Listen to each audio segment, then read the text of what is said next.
अजिबात कुठलीही पूर्वतयारी न करता या महाशिवरात्रीला आपण बनवूया उपवासाचे डोसे आणि त्याचबरोबर बटाट्याची चटणी. घरात सगळ्यांना हे फार आवडते आणि वेगळं काहीतरी असतं तर सगळे आवडीने खातात. त्यासाठी एक वाटी साबुदाणा आपल्याला एक 4 ते 5 मिनिटं चांगला भाजून घ्यायचा आहे. त्यानंतर मिक्सरच्या भांड्यात काढून एक वाटी भगर टाकायची आणि हे मिक्सरमध्ये फिरवण्याची पावडर तयार करून घेऊ. यात एक वाटी दही टाकायचं, अर्धी वाटी पाणी, थोडीशी जिरे, चवीपुरतं मीठ टाकून परत मिक्सरमध्ये फिरवून आपण याचं बॅटर तयार करून घेऊ. हे बॅटर एका बाउलमध्ये काढून एक 10 ते 15 मिनिटं साईडला ठेवूया. तोपर्यंत बटाट्याची चटणी बनवू. तर पॅनमध्ये तूप टाकायचं, तुम्ही शेंगदाण्याचं तेलसुद्धा वापरू शकता. जिरे टाकूया, हिरवी मिरची टाकायची, त्यानंतर उकळलेला बटाटा टाकूया, थोडीशी कोथिंबीरसुद्धा टाकायची आणि इथे मी शेंगदाण्याचा कूट टाकलेला आहे, चवीपुरतं मीठ टाकलं आणि अगदी थोडीशी साखरसुद्धा.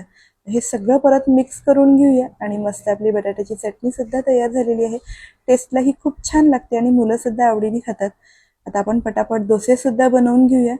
तर पॅन गरम करून घ्यायचा आणि डोस्याचं बॅटर आपण हे स्प्रेड करून घेऊया. दोन्ही साईडनी हा आपल्याला डोसा छान भाजून घ्यायचा आहे. भरपूर तूप लावायचं म्हणजे हा डोसा टेस्टला अजून छान लागतो. आणि बघू शकता मस्त आपला डोसा तयार झाला. लगेच काढून घेऊया. गरम गरम घरात सगळ्यांना खायला द्यायचं. खूप छान लागतो. नक्की रेसिपी ट्राय करा आणि फॉलो करायला अजिबात विसरू